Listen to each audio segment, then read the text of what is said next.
Je suis née le 26 décembre 1914. Et vous êtes né où alors? Près de Varsovie, à Kolonia Opac. D'accord. Ça n'existe plus maintenant. Ça n'existe plus, ça a été démoli pendant la guerre. Non, mais ça changeait de nom. Ah, ça a changé de nom. Maintenant, c'est la banlieue de Varsovie. C'est Varsovie maintenant. Et vous êtes combien d'enfants? Combien d'enfants, de frères et sœurs avez-vous alors? On était 3 filles et 3 garçons. Mais il y a eu un garçon qui est né en France. Le dernier était né en France. Donc vous êtes né en 1914 et vous êtes venu en France en quelle année? En 23. En 1923. J'allais sur 9 ans. Enfin, j'allais avoir au mois de décembre. On est venu au mois de septembre, mais j'allais avoir 9 ans au mois de décembre. Bien. Et votre papa, je crois, est venu tout seul. Papa est venu 1 an avant. Il est retourné en Pologne. Comme il n'a pas retrouvé de travail, il est reparti. Mais il était venu en France avec un contrat, avec un travail? Oui, parce que, voilà. C'était comme ça, oui. À Varsovie, et enfin nous on essaie de Kolonia Opac, c'est presque la banlieue de Varsovie.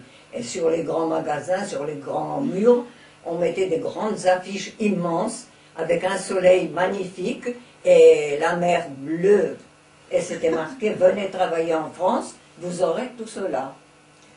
Donc il y a beaucoup de gens qui sont venus. Alors mon père qui était rêveur et qui ne voulait pas accepter ce qu'il devait faire en Pologne, ben, il est venu, il a été à Varsovie, il a été au bureau de recrutement et il est parti en France. C'est comme ça qu'il a débuté. Mais surtout par l'affiche qu'il y avait. À cause de l'affiche. Il n'était pas le seul, sûrement. Il y avait beaucoup de gens qui... Non, de notre région, les gens ne partaient pas beaucoup. Des alentours de Varsovie, il n'y a presque personne qui partait en... Quand on est venu, on a fait des coins de France. Mon père, il changeait tous les 2-3 ans, il changeait de cultivateur. Alors, vous savez, on a fait... Donc, il est venu pour travailler dans la culture? Non, il est venu pour travailler dans les mines. Dans le Nord ou dans la Moselle? Oui, il était dans le Nord. Et il cherchait toujours mieux pour gagner davantage. Alors il a été avec des autres camarades, ils sont partis travailler dans une fonderie. Et dans la fonderie, il était toujours, je ne sais pas si moi je vois ça, parce que il y en avait une en bas de l'an, je le voyais faire. On voit les fours avec tout l'acier qui coule, et ils sont là avec ce grand machin qui coule comme ça, mais alors tout ça, tout ce côté-là, mon père, au bout de quelques mois, un an, eh ben, il est devenu, tout ce côté-là, presque paralysé. Pas vraiment, il faisait quelque chose, mais c'était difficile. Il avait du mal à marcher, tout le côté. À cause de son travail. Même son visage, eh ben, il faisait mal. Hein. C'était un peu raide, quoi. C'est pas qu'il souffrait, mais c'était un peu raide. Donc il est resté 1 an tout seul en France. Oui. Et il est reparti en Pologne. Il est reparti en Pologne, il n'a pas trouvé de travail. Parce qu'il a laissé votre maman avec combien d'enfants? On était à 5 à ce moment-là. À 5 à ce moment-là. Quand il est parti la première fois, mon petit frère, il avait quelques mois. Et votre maman, elle vivait comment? Maman, elle faisait tout. Elle allait travailler, elle faisait du ménage, elle faisait du repassage, elle faisait tout. Et puis elle allait beaucoup travailler chez ma grand-mère. Parce que chez eux, c'est pas du travail qui manquait. C'était des grands maraîchers, mais enfin des cultivateurs. Des cultivateurs, d'accord. Ils partageaient, je vous dis, la terre entre chaque enfant. Mon père, sa part, quand il devait toucher justement sa part, quand il est mort. Et comme nous, on était toutes mariées avec des Français, eh ben, on n'avait pas le droit, alors ça fait que tout est resté là-bas. Alors la première fois que je suis allée en Pologne, ça c'était... On est parti à l'aveuglette. En 1976 alors? Non, 75. 75, la première fois que vous êtes retourné. On est parti, mon beau-fils, parce que j'en parlais tout, mon mari m'avait toujours dit, quand on sera mis un peu d'aplomb, parce qu'après la guerre, on a manqué de beaucoup de choses, on a fallu recommencer tout à zéro, il m'a dit, dès qu'on sera rétabli, je t'emmène en Pologne. Et puis malheureusement, mon mari est décédé dans sa 48e année. Alors, il n'a pas pu accomplir ce qu'il m'avait promis. Et mon beau-fils, il m'a toujours dit, je vous emmènerai. Et du jour que j'étais à la retraite, aussitôt que j'étais à la retraite, on est parti en Pologne. En voiture. Mais sans savoir où, ni quoi. Personne n'y savait rien. Et moi, une gamine, je me souvenais que de l'endroit où on habitait, et tout ce que j'ai connu, mais je ne connaissais pas la Pologne, je n'ai jamais bougé de notre coin. Et seulement je savais qu'il fallait aller, c'était à une vingtaine de kilomètres de Varsovie, je saurais m'orienter. Mon beau-fils a dit, maman, comment vous pouvez vous orienter depuis tant d'années? Je dis, si, sur la route qui va à Varsovie, à un endroit, je verrai Pruszków. C'est une ville, petite ville polonaise. C'est là où on allait à la messe tous les dimanches avec maman. Je dis, alors sur la route, si je vois Pruszków, c'est qu'on est bien. Mon beau-fils, il ne voulait pas croire, vous savez, il roulait assez vite. À un moment donné, stop, ça y est, je l'ai vu. Il m'a dit, mais qu'est-ce que vous avez vu? Je dis, je vous ai dit que j'ai vu Pruszków. Bon, il était déjà bien dépassé. Bon, il a fait marche arrière. Voilà, maintenant, tu prends cette route-là, parce que c'est là-bas qui se trouve Pruszków. Et qu'est-ce que vous avez retrouvé de votre enfance, alors? Avant de rentrer dans Pruszków, on a rencontré une charrette, un monsieur avec un petit jeune homme dedans, qui sont allés dans les champs sûrement. Alors on s'est arrêté pour lui demander un peu d'enseignement. Alors je lui ai demandé si... comment... Ah, s'il se rappelait... Où j'étais née là. Je me voyais ça méchant. Utrata, c'est là où on habitait, parce qu'après, on n'a pas toujours resté chez ma grand-mère. Là, on a déménagé, on habitait dans 3 km de chez ma grand-mère. Et ça s'appelait Utrata. Alors je lui ai demandé si on était bien sur le chemin. Il m'a dit oui, mais ça n'existe plus Utrata, ça s'appelle Piastów. Alors il dit ne cherchez pas Utrata, cherchez Piastów. Il dit vous allez passer là. Et on a tourné, on arrive, je dis ça y est, on est sur le bon chemin. Là, on venait, quand il pleuvait fort, au lieu d'aller à la messe à Pruszków, on allait à l'asile des aliénés. Il y avait un asile, hein, des fous comme on disait, mais c'était... Alors il y avait une chapelle et on s'arrêtait là pour aller à la messe, au lieu d'aller à la petite ville, que ça faisait beaucoup plus loin.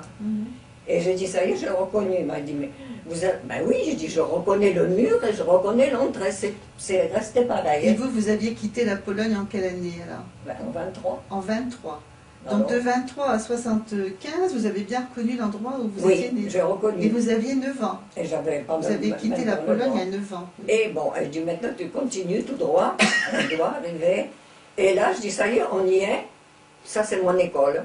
C'était une grande bâtisse toute en briques, elle était restée intacte. Elle n'a pas été bombardée. Elle était intacte. Ça appartenait au chemin de fer. Hein. C'était l'école comme mettons les cheminots, mais chez nous ça existait aussi. Et c'était l'école des cheminots, et c'est là qu'on allait à l'école. Alors je dis, ça c'est mon école. Et votre papa ne travaillait pas au chemin de fer pourtant, c'était une école ouverte à tous. Il n'a jamais travaillé. Quand il est rentré de la guerre, il a été... en Sibérie. Après, il a fait les 4 ans de guerre. Dans les 4 ans, il a été prisonnier en Allemagne. Et quand il est rentré, ben, c'était la fin de la guerre. Il est resté travailler un peu avec sa mère et puis ses frères. Mais il ne s'arrangeait pas. Et puis je vous dis, mon père, c'était un rêveur. Il s'imaginait qu'en allant... C'était mieux ailleurs. On faisait fortune ailleurs. C'est ce qu'on faisait croire aussi. Hein. Oui, oui. Donc il est venu 1 an tout seul et il est reparti en Pologne et il a cherché du travail. Il n'a pas trouvé de travail, il ne s'est toujours pas arrangé. Ben, ma grand-mère lui a dit, prends ta part et recommence tout à zéro. Mais c'était dur, il n'y avait plus beaucoup d'argent. Et en Pologne, à l'époque, c'était très très dur. Hein. Donc il est revenu. Alors il est resté un petit moment, il a essayé de bricoler un petit peu. Et puis, bon, ça n'allait pas. Alors il est reparti et il a dit à un moment, je vais économiser et dans quelques mois, je vous fais venir en France. Donc il est venu tout seul, il est revenu tout seul. Donc en quelle année? En 22, par là, 22... Ben, en 23, quand il est rentré, ça faisait 24, il est resté quelques mois. En fin 25, il est revenu en France. Oui. Et... Non, puisque c'est nous qu'on est arrivés en 23. Lui, il est venu bien avant, il est venu en France oui, c'est ça, dans les 1920. années 20. Voilà. En 21, il est revenu en Pologne. Et là, il est venu aussi avec en 22, il est reparti en France. Voilà. Il est revenu avec un contrat, quelque chose, un travail de... Oui, il a repris un contrat, oui. Mais qui est-ce qui donnait le contrat? C'était des gens qui allaient en Pologne? Il y avait des bureaux, on recrutait toujours des gens pour aller en France. Il y avait des gens, voilà. Après la guerre en France, on manquait de main-d'œuvre. Hein. Donc il y avait des gens qui venaient de France pour recruter de la main-d'œuvre en Pologne.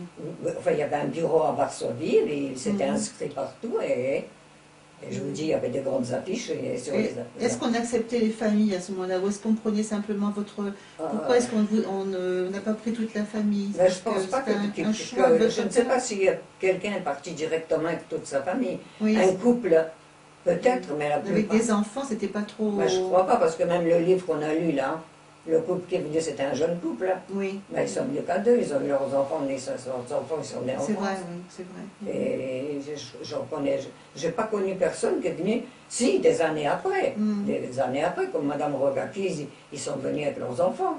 Oui. Non, non, Monsieur Rogaki est venu avant aussi. Mm. Si, Monsieur Rogaki est venu avant. Mm. Donc vous avez rejoint votre père en quelle année? En 23 Alors, alors? au 23, au mois de septembre, 23. Avec votre maman et vos frères et sœurs? Oui, Mm. oui. Et c'était dans quelle région exactement? Dans quel endroit? C'était dans le nord aussi Non, ou... c'était une ferme isolée dans la Marne. C'était entre Soissons et Reims. Le petit village où on allait à l'école, ça s'appelait Breuil. Breuil. Breuil-sur-Vesle. Mm. Dans la Marne. Mm. Oui, dans la Marne. Et cette ferme-là, ça s'appelait la ferme Voisin. Il y avait un château, de parce bonne que mémoire. c'était une ferme, il n'y avait rien là, c'était une ferme isolée en pleine forêt, parce que ça appartenait à un grand châtelain qui avait là. Mais les Allemands, ils avaient, pendant toute la guerre, pendant tout le temps qu'ils sont restés dans la Marne, ils sont restés dans ce Ils ont château. occupé le château. Oui. Alors avant de partir, ben, ils ont détérioré, ils ont fait sauter plein de Mhm. pièces et puis tout, ils ont abîmé. Mais il y avait toujours un régisseur dans cette ferme-là. Et là, dans le château, il y avait un gardien, enfin un régisseur, qui s'occupait, parce que les châtelains, où ils habitaient toujours à Paris, ils ne rentraient pas, parce que c'était tout abîmé. Mhm. Mais ils avaient leurs employés qui s'occupaient de tout ça. Et la ferme, elle était toujours gérée par un contremaître. Mhm. Et Et, il y avait beaucoup d'ouvriers dans cette ferme? et c'était une ferme qui avait été, aussitôt la guerre, rénovée. Donc ils ont bâti 5 maisons, toutes maisons, 4 pièces, 4 grandes pièces, un débarras. Et chaque personne, nous on est rentré dans cette maison-là, elle était toute neuve, personne n'avait habité dedans. Mhm. Elle venait d'être finie, on l'a réservée à mon père. Parce Mhm. qu'après il y avait, aussitôt, nous on était la première, aussitôt la ferme. Après il y avait une autre, c'était un Belge, c'était pas un charretier, c'était un bouvier. Mhm. Parce que dans les fermes, il y S'occupe avait toujours des chevaux bœufs. puis des bœufs. Des bœufs, oui. Mhm. C'est un Belge. Après, il y avait un Polonais. Après, il y avait un Français. Et un Polonais et un Français. Il y avait 5 maisons, elles étaient toutes habitées, sauf la nôtre qui nous attendait. Mhm. Et Et donc vous avez vécu combien d'années dans cette ferme? on, cette on y est maison. resté... Dans cette ferme-là, on est resté 18 mois peut-être. Et puis c'est pareil, il a eu des copains qui venaient le voir. Et il y avait une briqueterie qui s'est mise vraiment, aussitôt la guerre, la briqueterie elle marchait vraiment. Et pour la reconstruction? La reconstruction, il gagnait beaucoup plus. Mhm. Alors il dit, tu vois, si tu viens travailler à la briqueterie, tu gagneras plus et puis tu toucheras quelque chose pour tes enfants, que ici tu n'as rien. C'est vrai, il gagnait 18 francs par jour et c'est tout, hein. Il n'y avait rien. Mhm. Et Il avait un jardin, de la volaille, des choses comme ça? ça, nous, on a tout de suite, maman le Seigneur, on a tout de suite eu de la volaille et puis tout, parce que les Polonais qui avaient là, ils étaient. Mhm. Papa, d'abord, pendant tout le temps qu'il a arrêté, il prenait pension chez un des Polonais. Donc, quand on est arrivé, ils nous ont beaucoup aidés. Bien Ils ont sûr. donné tout de suite maintenant une poule pour aller couver, puis tout ça. Mhm. On a Oui, il y tout de avait de suite- on a tout de l'entraide. suite eu. Puis papa, il avait déjà fait du jardin, puisqu'il savait la maison, elle lui était réservée. Mhm. Donc, le jardin, il était déjà tout fait. Il y avait déjà plein de légumes dedans. Ah, c'est bien. hein. Parce qu'on arrive au mois de septembre, et puis lui, l'été, il a eu le temps de faire le jardin. Mhm. Alors, on avait déjà tous nos légumes quand on est arrivé. Donc vous manquiez de rien, quoi. Ah non, de ça, non, on n'a jamais manqué. manqué. En Jamais eu nourriture, faim. non. Non, en nourriture, on n'a jamais manqué. Mhm. Et là, je vous dis, il est parti dans cette briqueterie-là. Donc Et- vous avez perdu le logement, peut-être, quand Ah ben forcément. vous avez travaillé à la briqueterie, vous n'avez plus droit au logement et vous logiez Ah où, ben on alors? logeait à la briqueterie, mais la briqueterie c'est pareil, ils embauchaient quelqu'un, il y avait un Il logement. y avait des logements qui étaient Ben c'était prêts. tout. À l'époque c'était comme ça, on Ah. embauchait quelqu'un, il avait un logement tout de suite. Hein. Ah oui, d'accord. Oui. oui. À la briqueterie c'était public. comme la maison avec l'eau, là on avait l'électricité, on avait l'eau, à la briqueterie, il n'y avait rien de tout ça. Il fallait reprendre la lampe à pétrole Et chercher l'eau à la pompe. à la pompe, oui. Et puis, il n'y avait plus du tout aucun confort. Hein. Ça a tout de suite changé. Et combien de temps êtes-vous resté dans cette région alors? À cette briqueterie, il n'est pas resté tellement longtemps parce que, comme je vous ai expliqué qu'il avait eu ces problèmes de santé. Il avait eu ce problème-là, et on lui a donné le travail à la briqueterie. C'était des charrettes remplis de terre glaise, quoi, la terre pour la brique. Mais il fallait pousser à la main, c'était pas tiré par les chevaux ni rien. Il fallait le pousser, c'était pas tracté. Et pour mon père, tout ça, c'était pas du travail pour lui. Alors il croulait, il poussait son chariot, il croulait tellement. Alors c'est pareil, c'est maman qui était obligée d'aller travailler, faire des heures de tous les côtés pour arriver. Là, il fallait débuter tout à zéro. On avait fait le jardin, il fallait tout recommencer à zéro. Et vous alliez à l'école? On allait à l'école à Champigny. Et là, ben moi, le temps il a passé. Et là, j'ai eu 12 ans. Et quand j'ai eu mes 12 ans, ben, au lieu d'aller à l'école, j'étais caché ma serviette avec mes livres derrière l'église. Et puis je suis allée à 4 km à la verrerie à l'entrée de Reims, à Courcelles. J'étais me faire embaucher dans une verrerie en disant que j'avais 13 ans, parce qu'à 13 ans, vous rentrez. Il fallait avoir 13 ans pour travailler. Pour rentrer. Alors j'ai dit que j'avais 13 ans, on m'a bien regardé, puis à la tête, tu fais vraiment pas 13 ans. Alors, enfin, je tirais mes cheveux, je me suis tiré mes cheveux derrière avec une queue pour paraître plus vieille, puis on m'a embauché. Et je rentrais. Parce que vous préfériez ça, aller à l'école? Vous préfériez travailler ça, je préférais parce que je voyais comment maman elle trimait. Et puis papa qui avait toujours du mal et puis tout ça. Donc vous avez appris aussi à écrire et lire en français alors? Ah oui, mais comme je savais lire et écrire en polonais, j'ai appris assez vite. Et puis c'était dans moi. C'est pas tout à fait la même langue quand même. Non, mais dès que je ne savais pas quelque chose, je demandais à quelqu'un. Et je regardais sur le livre et je disais, ben oui, ça correspond avec ça. Ah, mais oui, mais puis j'avais toujours un petit livre dans ma poche, moi. Vous aimiez lire? Il fallait que je cherche les mots, puis alors j'ai vite appris à parler français. Alors j'ai travaillé à la briqueterie, j'ai même fait à la verrerie, j'ai même fait rentrer maman, parce que j'ai dit, là, tu gagneras régulièrement ta paye, et ça, c'est pas dur, tu seras assise. Parce que c'est dans les verres, c'était des verres, des bouteilles, des vases, enfin des saladiers. Alors on vous ramenait la caisse de tous ces ustensiles-là, et maman, on était assis à une table, on vérifiait tout pour voir s'il n'y avait pas un petit truc qui dépassait pour que ça tout soit net. Alors vous vérifiez tout, s'il y avait un petit truc, on avait une lime toute fine. C'était un travail de précision. De précision, on limait tout ça bien comme il faut, puis on mettait, puis on remplissait des boîtes de 6 ou 12, ça dépend. Alors c'était quand même un travail. C'était une grosse. C'était agréable, c'était une grosse entreprise. Oui, c'est une grande verrerie, juste à l'entrée de Reims, à Courcelles ça s'appelait. Il y avait beaucoup de Polonais qui travaillaient, non? Dans cette verrerie-là, ben, vous savez. Non, pas trop. Moi, je ne m'intéressais pas. Moi, du moment que j'étais là. Et c'était un travail d'équipe ou de combien d'heures par jour travailliez-vous? On faisait 8 heures, et comme c'était quand il y avait une commande qu'il fallait tant de verres à envoyer en Russie, qui nous disaient on a une grande commande pour la Russie, il faut se dépêcher. Alors là, on nous poussait un peu à tout ça. Alors on faisait 10 heures quelquefois. 10 heures? Ben oui. Au lieu de finir on commençait 1 heure plus tôt le matin, on commençait à 7 heures, on commençait à 6 heures, puis on finissait 1 heure plus tard le soir.